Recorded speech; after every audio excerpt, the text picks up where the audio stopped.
যে টাকাটা লুট করেছে সেই টাকাটা তাদের ঘাড় ধরে ফেরত নেওয়া হবে, একটা বড় ঘোষণা হতে পারে।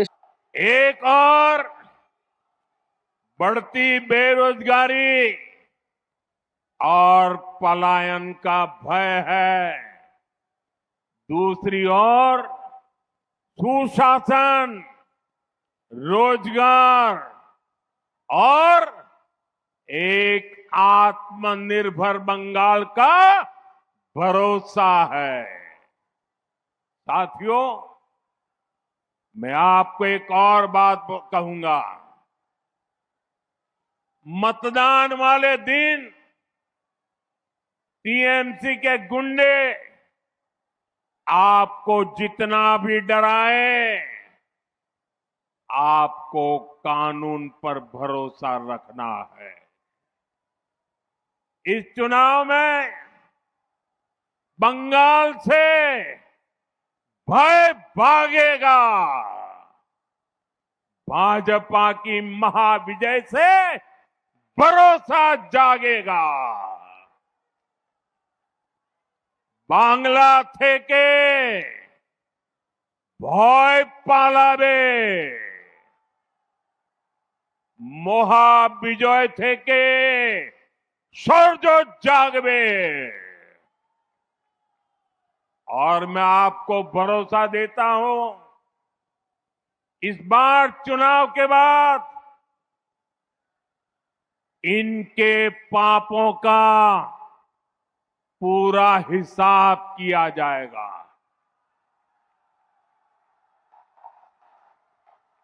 चुन चुन के हिसाब किया जाएगा।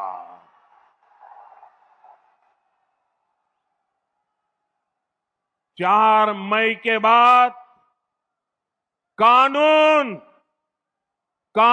अपना काम करेगा। चाहे कोई बड़े से बड़ा गुंडा क्यों न हो, इस बार न्याय होकर रहेगा।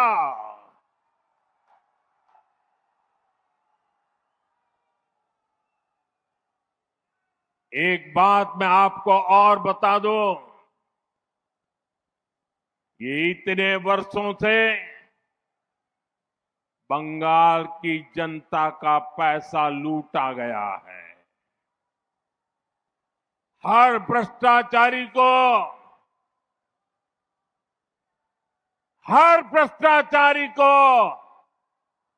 ये जो लूटा हुआ पैसा है ना, वो जनता को लौटाना ही पड़ेगा।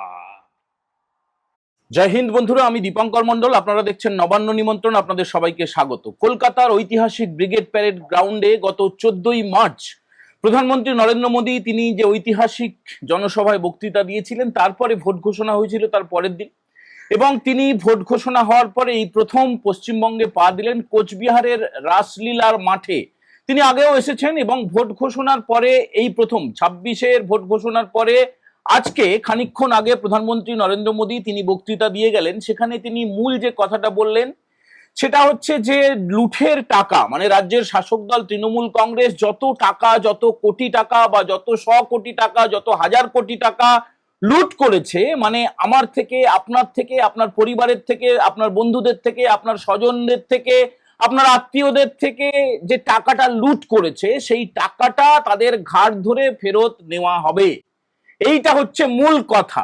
গোটাটা তিনি কি বলেছেন সেটা অবশ্যই আপনাদেরকে জানাবো, তবে এটাই হচ্ছে আমার কাছে মনে হয়েছে সবচেয়ে ইম্পর্টেন্ট। 4 তারিখে ফল প্রকাশের পরে 4 মে এই নির্বাচনের ফল প্রকাশ হবে এবং তারপরে আইনের শাসন জারি হবে। দেখুন, আইনের শাসন নেই। নির্বাচন কমিশনের উপরে তিনি ভরসা রেখেছেন কে? প্রধানমন্ত্রী নরেন্দ্র মোদী, এবং এসআইআর এর বিরোধিতা কেন করছে তৃণমূল কংগ্রেস সেই ব্যাখ্যা দিয়েছেন। এর পাশাপাশি অনুপ্রবেশকারীদের কেন বাঁচানোর চেষ্টা করছে তৃণমূল কংগ্রেস সেই ব্যাখ্যা দিয়েছেন এবং বেশ কিছু ঘোষণা করেছেন।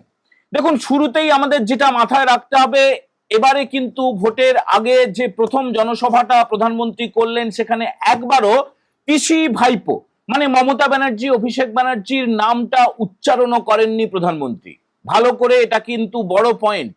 মমতা ব্যানার্জি বা অভিষেক ব্যানার্জির নাম কিন্তু তিনি মুখে আনেননি। এমনকি বিজেপির যে প্রার্থীরা ছিলেন, মঞ্চে যারা ছিলেন, তাদের নামও কিন্তু প্রধানমন্ত্রী ঘোষণা করেননি।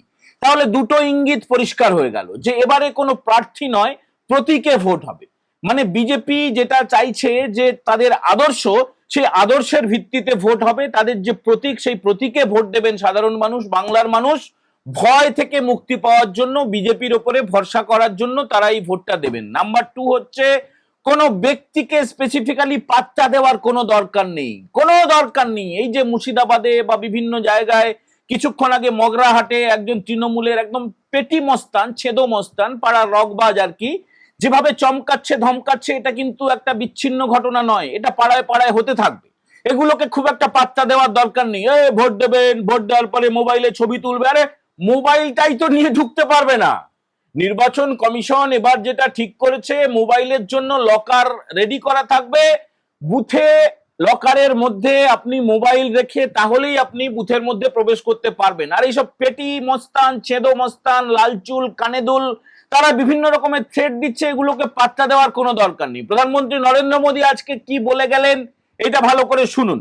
দেখুন, তিনি বলছেন যে ভোটের দিন তৃণমূলের গুন্ডারা, মস্তানরা বাধা দেওয়ার চেষ্টা করবে, নোংরামি করার চেষ্টা করবে, অত্যাচার করার চেষ্টা করবে।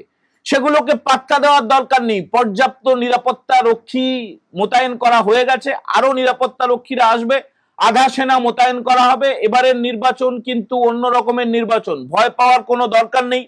এবং এবারের নির্বাচন হচ্ছে, বলছেন যে বিজয় থেকে শৌর্যে জাগ্রত হওয়ার নির্বাচন। একদম বাংলায় বলছেন তিনি যে ভয় পালাবে, ভয় পালাবে। ভোটের পর পাপের হিসাব হবে। ভোটের পর এই যে শাসক দল তৃণমূল কংগ্রেস যা যা পাপ করেছে, সেই পাপের কিন্তু হিসাব হবে। এটা প্রধানমন্ত্রী বলে গেছেন, চুন চুনকে হিসাব হোগা। তারপরেই তিনি বলছেন যে 4 মের পরে আইন তার কাজ করতে শুরু করবে এবং যত টাকা লুট হয়েছে জনতাকে তা ফেরত দেওয়া হবে। এবারে বলবেন, ভাই কি টাকা লুট হয়েছে, কেন আপনারা জানেন না? কোন প্রাকৃতিক দুর্যোগে, সে অতিবৃষ্টি হোক, খরা হোক, বন্যা হোক, আমফান হোক, যাই হোক, তখন যে ট্রিপলের নাম করে কেন্দ্রীয় সরকারের কোটি কোটি টাকা, হাজার হাজার কোটি টাকা যেভাবে চুরি করা হয়েছে, যেভাবে আপনার আমার পরিবারের ছেলেমেয়েরা এসএসসির কেলেঙ্কারির ভুক্তভোগী হয়েছে, যেভাবে তারা জমি বিক্রি করে, গয়না বন্ধক দিয়ে, ধার করে, টাকা দিয়েও চাকরি হয়নি এমন আছে, টাকা নেওয়ার পরে চাকরি চলে গিয়েছে এমন আছে।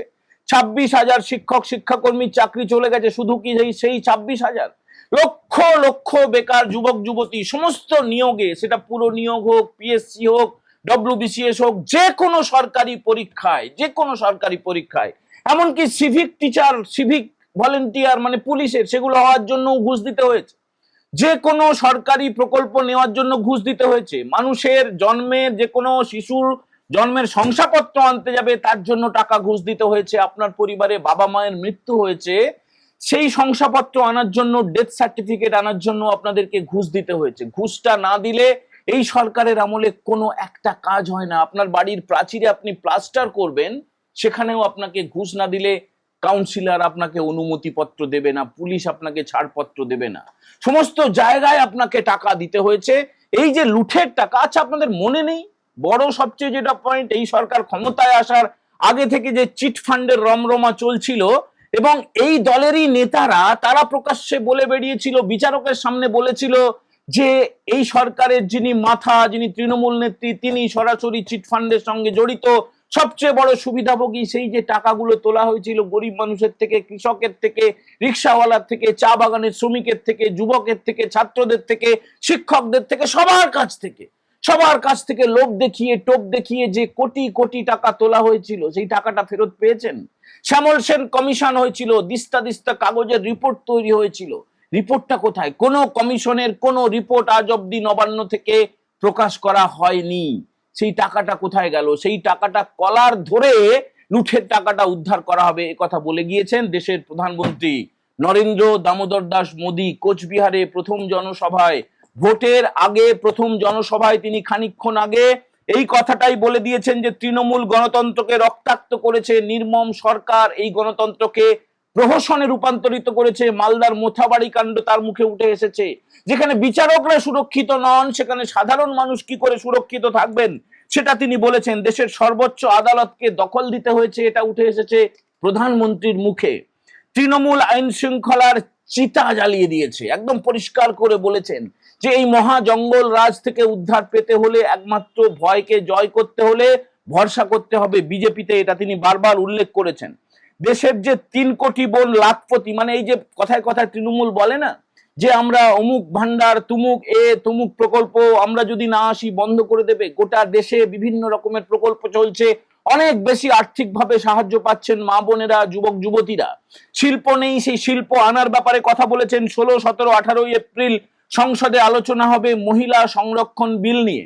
33% যে লেজিসলেটিভ অ্যাসেম্বলি হোক আর লোকসভা হোক রাজ্যসভা হোক, সেখানে 33% মহিলাদের সংরক্ষণের কথা যেটা আইন আকারে আসবে 2029 থেকে। 2029-এর লোকসভা ভোট থেকে গোটা দেশে এই আইনটা বলবৎ হয়ে যাবে, সে কথা আজকে প্রধানমন্ত্রী ঘোষণা করে গিয়েছেন।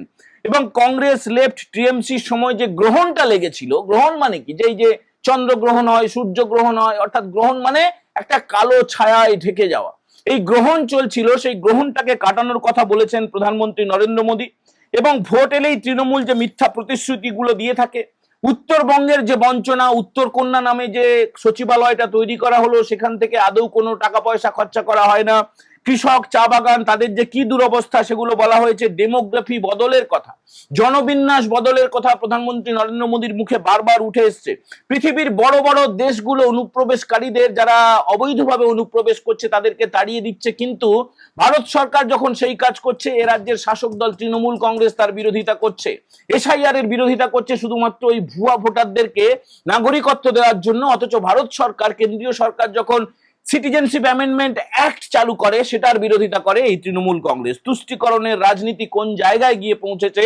কিছুদিন আগে ধর্মতলায় যাত্রাপাটির আসর থেকে, সার্কাস থেকে মমতা ব্যানার্জি যেটা ঘোষণা করেছিলেন, দেখুন নাম তিনি উচ্চারণ করেননি, তিনি তৃণমূল তৃণমূল তৃণমূল কথাটা বলেছেন, রাজ্যের শাসক দলের কথা বলেছেন, কারণ নাম তিনি মুখে আনেননি।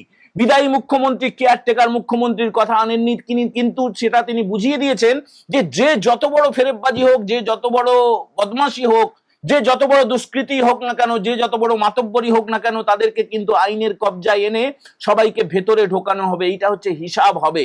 এবং যেটা বলছিলাম, ধর্মতলা থেকে মমতা ব্যানার্জি কি বলেছিলেন, বিশেষ একটা কমিউনিটি, বিশেষ একটা সম্প্রদায়, মানে মুসলিমদের কথা তিনি বলেছিলেন যে তারা যদি খেপে যায় 1 সেকেন্ডে কি হতে পারে, মানে হিন্দুদের যে নিধন করা হবে সেটা তিনি ইঙ্গিতপূর্ণভাবে বলেছিলেন। এটা আজকে প্রধানমন্ত্রী তীব্রভাবে প্রতিবাদ করেছেন। এবং ইস্তেহার শব্দটা কিন্তু লাল ইস্তেহার প্রথম শব্দ ব্যবহার করা হয়েছিল 1905 সালে, তারপরে হিন্দুদের নরসংহার হয়েছিল, এই কথাটা প্রধানমন্ত্রী উল্লেখ করেছেন। দেখুন 1905 সালে এই যে লাল ইস্তেহার শব্দটা, এটা কেন বললেন, তার কারণ তৃণমূলের যে সংকল্পপত্র বা ঘোষণাপত্র, সেটা প্রতিশ্রুতিপত্র, এইসব নাম না দিয়ে ইস্তেহার নাম দেওয়া হয়েছে। এটা বিশেষ একটি সম্প্রদায়কে খুশি করার চেষ্টা করা হয়েছে বলে প্রধানমন্ত্রী আজকে কোচবিহার থেকে ঘোষণা করেছেন। এবারে বাংলার পরিচয় বদলানোর যে চেষ্টা করছে, বাংলার পরিচয় বদলানো মানে বিভিন্ন ভাষাতে বদল, বিভিন্ন শব্দে বদল, রামধনুকে রংধনু, বিভিন্ন আপনারা দেখেছেন একদম স্কুল পাঠ্যে বাবাকে আব্বা, কাকাকে চাচা, পিসিকে ফুফু, এই ধরনের শব্দগুলোর অনুপ্রবেশ করানো হয়েছে। এই অনুপ্রবেশের বিরুদ্ধে, এই সংস্কৃতিকে বদলে দেওয়ার বিরুদ্ধে আওয়াজ তুলেছেন দেশের প্রধানমন্ত্রী। এবং 4 মের পর থেকে সমস্ত ব্যাপারে যে সংশোধন করা হবে সেই ইঙ্গিতটা তিনি দিয়ে গিয়েছেন। নির্বাচন কমিশনের উপরে ভরসা থাকার কথা বলেছেন। এবং এর পাশাপাশি যেটা বলেছেন যে এবারের এই পরিবর্তনের ভোটে কথা তিনি কিন্তু ইঙ্গিত দিয়ে গিয়েছিলেন ব্রিগেডের সমাবেশ থেকে। ব্রিগেডের সমাবেশে উজ্জ্বল ভবিষ্যতের কথা, বিশ্বাসের কথা এবং বিজেপি সরকার গড়ার কথা কিন্তু তিনি বলেছিলেন। সেই কথাটি তিনি আজকে বলেছেন, ভয় ভার্সাস ভরসা, একদিকে ভয় অন্যদিকে ভরসা, এই কথাটা বারবার তিনি উল্লেখ করেছেন। এর পাশাপাশি যেটা হিসাব হওয়ার কথা তো বললামই। বন্ধুরা দেখুন, প্রধানমন্ত্রী নরেন্দ্র মোদী তিনি কিন্তু আজকে অত্যন্ত সংযতভাবে কিন্তু অত্যন্ত সংকল্পের সঙ্গে, দৃঢ় বিশ্বাসের সঙ্গে তিনি আজকে যে ভাষণটুকু দিয়েছেন, তার যদি মর্মার্থ করা যায়, সেটা হচ্ছে এই যে 4 মেতে তারা ক্ষমতায় আসছেন, তৃণমূল যাচ্ছে। আর এই যে বিভিন্ন পাড়ায় পাড়ায় বা বিভিন্ন জায়গায়, আপনারা অলিতে গলিতে, আপনাদের গ্রামে শহরে, জেলা শহরে বা যে কোনো মিউনিসিপ্যালিটিতে শাসক দলের নেতারা যে ত্রাহি ত্রাহি রব তুলেছে, তার কারণ ইঙ্গিতটা কিন্তু স্পষ্ট হয়ে গিয়েছে যে তৃণমূল আর থাকছে না। মানে এই জন্যই এই যে বিভিন্ন রকমের আক্রমণ, বিভিন্ন ধরনের হুমকি, বিভিন্ন ধরনের ধমকানি চমকানি, একদম top to bottom top to bottom, যেভাবে ভাগের টাকা, লুঠের টাকা একদম পা থেকে মাথা পর্যন্ত ভাগ হয়ে হয়ে যেত। মানে ধরুন কোনো চাকরি আপনি নিতে চাইলেন বা আপনি যা শুনেছেন আপনারা জানেন সবকিছু, ধরুন 10 লাখ টাকা দিলেন, ভাগ হতে হতে হতে হতে হতে হতে যাবে। মানে যে দালালকে ধরলেন, পাড়ার দালাল, তৃণমূলের দালাল, সে টাকাটা নিল, সেই টাকাটা নিয়ে সে একটা অংশ রেখে দিয়ে তার উপরের অংশকে দিল জেলা নেতৃত্ব, জেলা থেকে রাজ্য নেতৃত্ব, রাজ্য নেতৃত্ব থেকে চলে যাবে ক্যামাক্সিতে, কালীঘাটে। অতএব এই যে বিভিন্ন ভাগ ভাগ ভাগ ভাগ হয়ে যাওয়া, এটা সবাই জানেন, সবাইকেই ধরা হবে এবং এই লুঠের টাকাটা একদম কলার ধরে দরকার হলে গলার মধ্যে হাত ঢুকিয়ে কিন্তু বার করবে, দেখবেন। এটা বিজেপির সংকল্পপত্রে থাকতে চলেছে, তার আগাম পূর্বাভাস আজকে প্রধানমন্ত্রী নরেন্দ্র মোদী দিয়ে গেলেন। এটা আপনারা কিভাবে দেখছেন? আপনারা চান তো? আমরা তো চাই যাদের যাদের কাছ থেকে যত যত টাকা নেওয়া হয়েছে, যত যত দুর্নীতি করা হয়েছে, সরকারি টাকা হোক, ব্যক্তিগত টাকা হোক, সমস্ত টাকা উদ্ধার করা হোক। একদম আপনারা লক্ষ্য করে দেখবেন যে এই যে শাসক দল তৃণমূলের বেশিরভাগ নেতারা, তারা একটা সাইকেল ছিল না, তারা এখন বড় বড় লম্বা লম্বা গাড়িতে চড়ে, বিলাসবহুল উঁচু উঁচু গাড়ি রয়েছে, একাধিক গাড়ি। যারা একটা ঝুপড়ি ঘরে থাকতো, তারা হঠাৎ করে একদম 5 তলা বিল্ডিং তুলে দিয়েছে, দেখার মতো। সে তাজমহলের মতো সমস্ত বাড়ি, তাদের একদম এখানে লাল চুল কানে দুল তো আছেই, এখানে সোনা, গলায় সোনা, তাদের পরিবারে বৈভব, তাদের জীবনযাত্রায় যেভাবে হয়ে গেছে রঙিন একটা জীবনযাত্রা। তো হঠাৎ করে তো এগুলো হয় না, সবই সেই লুঠের টাকা, সব লুট করা হয়েছে। সেই লুঠের টাকাগুলোকেই ফেরত দেওয়ার কথা প্রধানমন্ত্রী নরেন্দ্র দামোদর দাস মোদী তিনি কিন্তু বলে গেলেন কোচবিহারে পরিষ্কার করে। বন্ধুরা, মালদার মোথাবাড়িতে যে জঘন্যতম কাণ্ড হয়েছে, গোটা দেশ তো বটেই, গোটা পৃথিবী বিস্মিত হয়ে গিয়েছে যে বিচারকদের উপর এইভাবে হামলা। যারা বিচার করবেন তারা যদি সুরক্ষিত না হন, সাধারণ মানুষ কি করে সুরক্ষিত থাকবে? আগামীকাল অর্থাৎ সোমবারে কিন্তু এই মামলার শুনানি রয়েছে। এই মামলায় একটা বড় ঘোষণা হতে পারে, সেদিকে অবশ্যই আমাদের নজর থাকবে।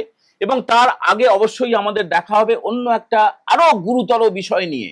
আরো গুরুতর একটা বিষয় নিয়ে আমরা একটা এপিসোড তৈরি করব, সেদিকে আপনাদের চোখ থাকুক। নবান্ন নিমন্ত্রণের পর্দার দিকে চোখ থাকুক। যারা প্রথমবার দেখছেন তারা সাবস্ক্রাইব করে বেল বাটনে প্রেস করে দেবেন। আর এই এপিসোড যদি আপনাদের ভালো লাগে তাহলে একটুখানি লাইক করে দেবেন, আর বন্ধুদের সঙ্গে শেয়ার করে একটু কমেন্ট করে জানাবেন যে কেমন লাগলো। সবাই ভালো থাকবেন। এই এপিসোড আপাতত এখানেই শেষ করছি। জয় হিন্দ, বন্দে মাতারাম।